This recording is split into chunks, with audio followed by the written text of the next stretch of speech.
kembali lagi bersama gua Pino Movies. BTW, gimana kabar kalian? Semoga kalian baik-baik aja ya guys.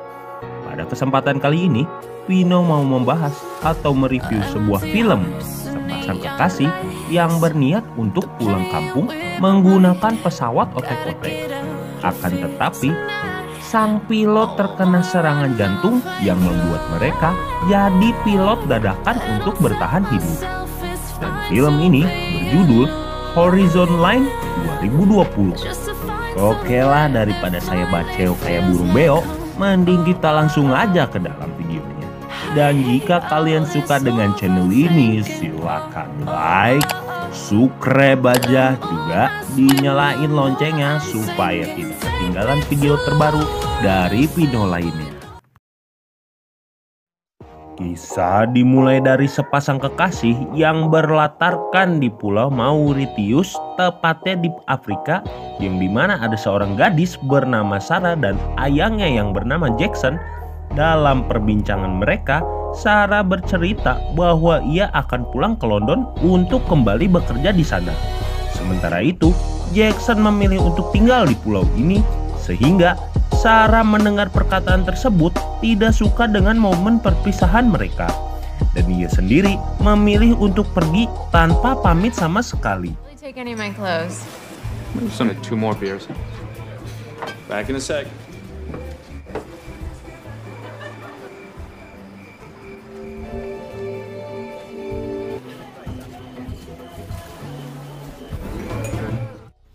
Singkat waktu, setelah 1 tahun berlalu, Sarah pun dihubungi oleh bestinya yang bernama Pascal.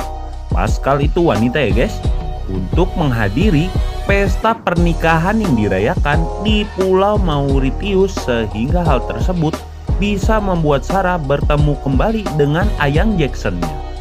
Setibanya ia di Pulau Mauritius, Sarah pun mengunjungi rumah besti laki-lakinya, yaitu penjual minuman oleng berjenis rum, yang dimana Sarah membeli sekrat untuk acara pernikahan Pascal nanti.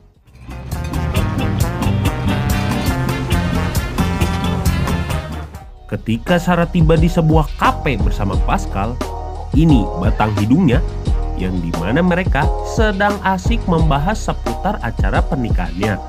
Secara tidak sengaja, ia melihat Jackson yang kini beralih profesi sebagai penyelam. Terlihat, Sarah pun begitu tensin dan menutupi sebagian wajahnya agar tidak terlihat Jackson lantaran sudah tak berjumpa untuk sekian lamanya. Di malam harinya saat mengadakan acara jamuan pesta kecil-kecilan Pascal yang dihadiri oleh teman-temannya beserta Jackson dan Sarah pun mulai memberanikan diri untuk menghampiri Jackson agar komunikasi kembali terjalin. Setelah 40 kilo nggak pakai gram mereka berjalan kaki, Jackson pun mengajak Sarah ke tempat sepi agar komunikasi mereka semakin terjalin hingga seluruh tubuh.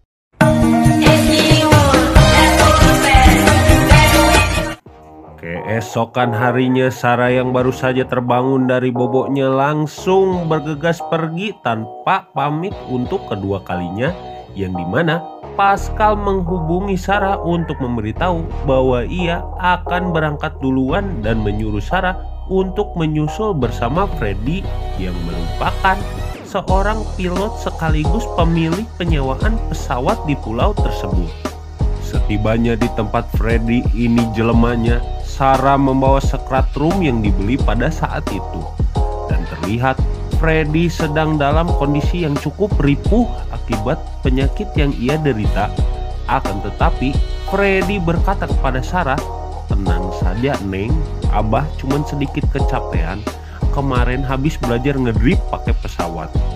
Tanpa diduga, Jackson ikut juga dengan pesawat Freddy yang mengakibatkan Sarah sedikit isin lantaran ia ngaleos tanpa pamit kepada Jackson. Gentle with her. She's an old girl. There you go. Combien 227? Ready.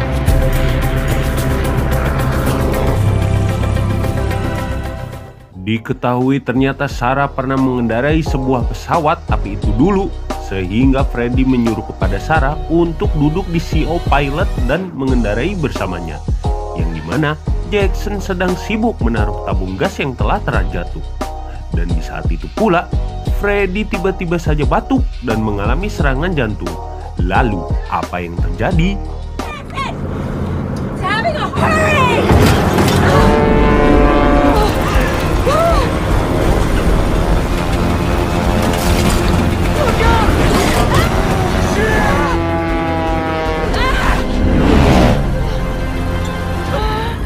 Jackson pun langsung memeriksa keadaan Abah Freddy untuk memastikan beliau sudah innalillahi atau belum. Dan setelah mengetahui Abah Freddy telah tewas, bisa atau tidak bisa, mereka harus mengendari pesawat ini dengan mengandalkan pengalaman Sarah yang kalau kita takar masih rank epic dan hanya tahu ban Aldos. Kemudian mereka mencoba menghubungi seseorang melalui radio, akan tetapi akibat dari benturan tabung gas tersebut membuat seluruh sistem radar AC atau autopilot menjadi tidak berfungsi, yang membuat mereka terjebak di hamparan lautan yang begitu luas.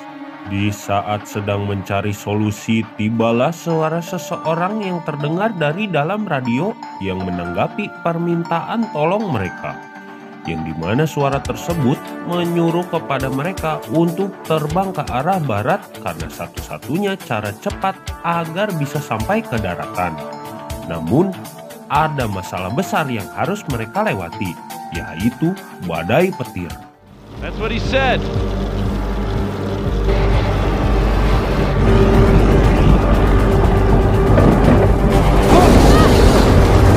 Dengan penuh rasa ingin hidup, mereka pun akhirnya memberanikan diri untuk menembus badai disertai kilatan petir Zeus, terlebih semangat hidup untuk membayar cicilan rumah, motor, dan pinjol-pinjol sehabis depo rungkat, depo gak pernah wede yang ada rungkat terus. Dan di situasi yang mepet ini, Sarah memilih jalan lain, yaitu terbang di atas awan.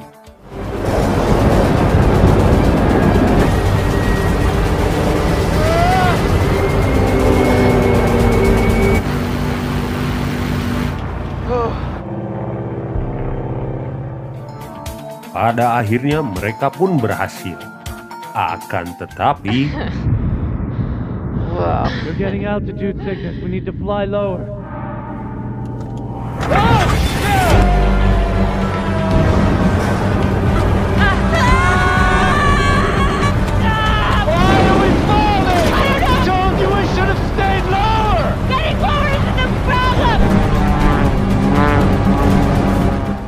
ya, mereka pun jatuh dan masuk kembali ke dalam badai akibat Sarah yang mabuk ketinggian.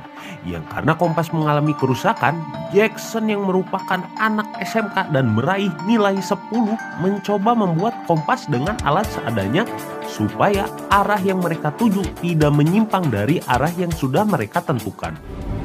Oh my God, Sarah! Oh.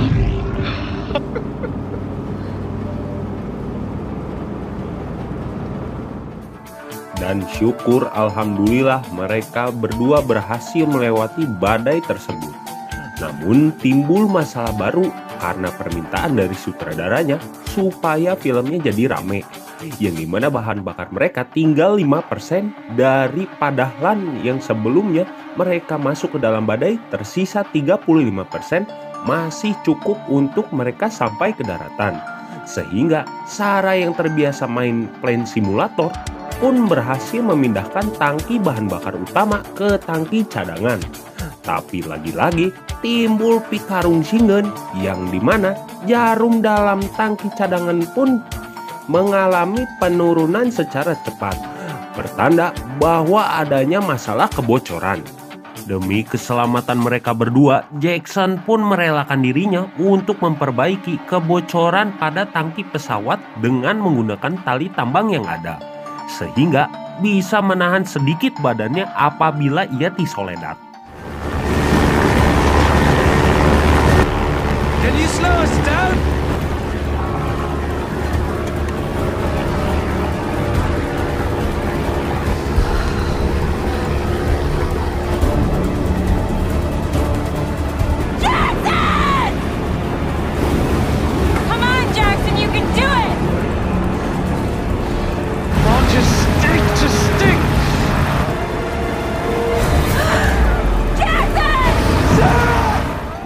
Namun Jackson berhasil menambah kebocoran pada tangki bahan bakar tersebut. Sialnya ia tersandung dan hampir saja terjatuh sehingga ia pun harus menahan dirinya dengan satu tangan. Di sisi lain, Sarah pun menahan setir pesawat menggunakan safety beltnya untuk menyelamatkan Jackson. Wrapped around the wheel! Okay, take my hand! Okay. Ready?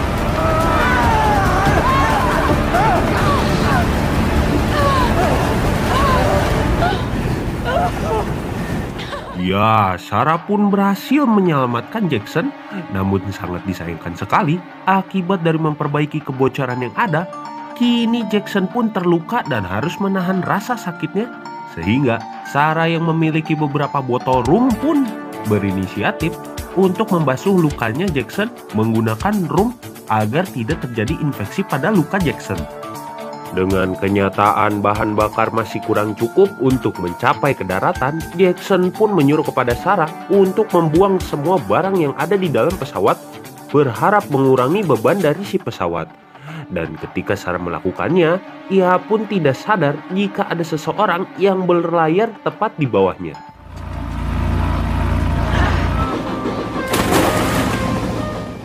Dirasa masih belum ringan, Jackson pun menyuruh kepada Sarah untuk melemparkan jasad Freddy yang sempat menjadi perhulengan di antara keduanya.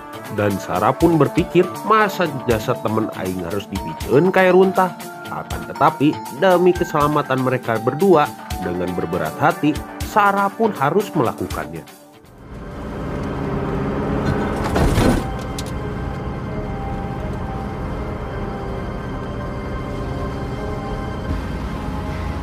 Bye, Freddy.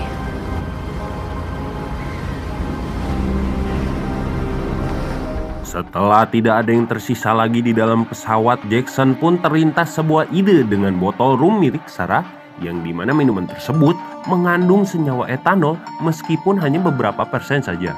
Akan tetapi dengan jumlah yang cukup banyak, setidaknya mereka bisa mengisi bahan bakar hingga mencapai daratan.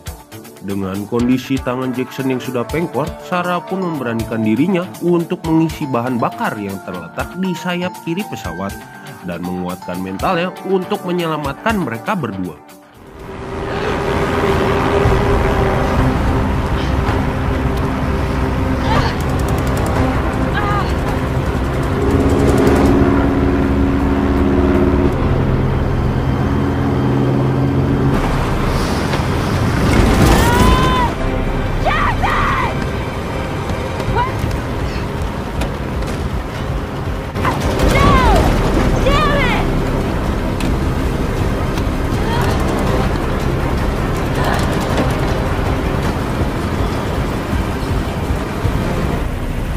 Oh my god. Sarah, there's an...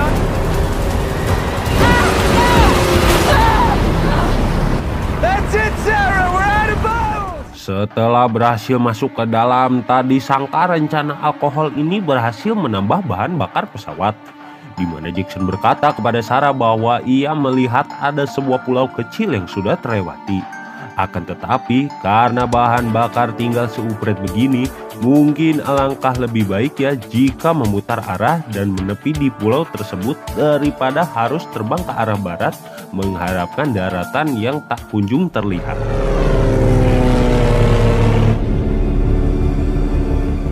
Beberapa menit berlalu, bahan bakar pun mulai habis, seketika baling-baling pun terhenti.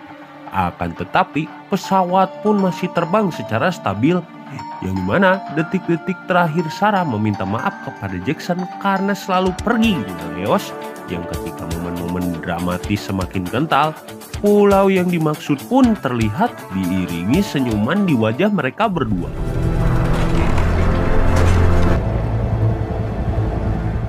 Untuk kesekian kalinya masalah pun tiba ketika saya sudah katakan bahwa Sarah masih rank epic atau amatiran, yang dimana Sarah tidak bisa mendaratkan pesawat tersebut di air. Yang sudah jelas pesawat ini tidak didesain untuk mendarat di air. Namun dengan semangat ingin hidup dan membayar semua cicilan yang ada, Sarah pun berusaha untuk mendaratkan pesawat tepat di atas pulau. 200 feet! Oh no! It's not 150 feet! 150 feet!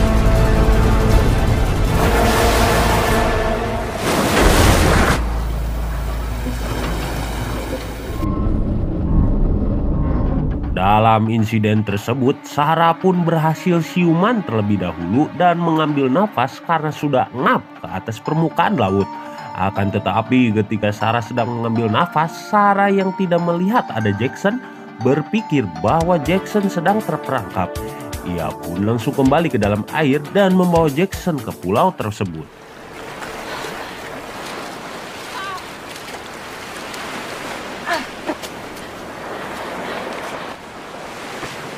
Come on, Jackson. Oh my God. Syukur alhamdulillah mereka berdua berhasil selamat dari kejadian tadi.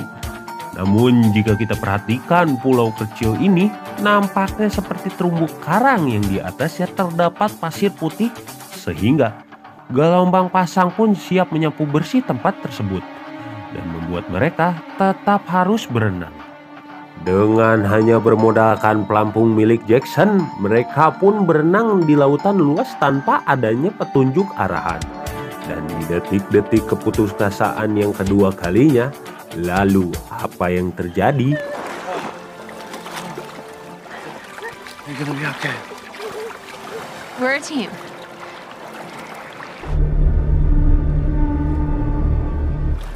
I love you.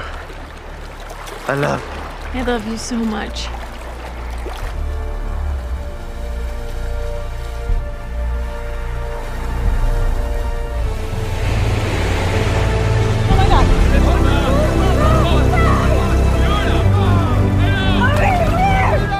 Alhamdulillah, mereka berdua pun berhasil ditemukan oleh para nelayan dan segera berenang menuju kapal tersebut. Karena Jackson dan Sarah sudah ditemukan, maka film pun sudah berakhir. Tidak dijelaskan setelah itu mereka berdua pergi kemana, yang jelas mereka langsung pulang daripada keundangan dengan penampilan acak-acakan seperti kehidupan saya. Ya, walaupun tidak bisa merasakan enaknya sate, rendang, kerupuk, sayur sop diiringi musik dangdut, seenggaknya Sarah bisa bikin di rumah bersama Yayang Jacksonnya. Pesan yang bisa kita ambil dari film ini adalah tetaplah berjuang meski itu sulit, tetaplah bertahan meski itu sakit. Karena pilihan hidup hanya ada dua, yakni berjuang atau gugur di medan perang. Tambahan saeutik dari kata anak TikTok mah, capek itu wajar, sakit itu proses, dan menyerah adalah peculiar. Oke, gua Adnan pamit dulu. See you next time. Bye-bye.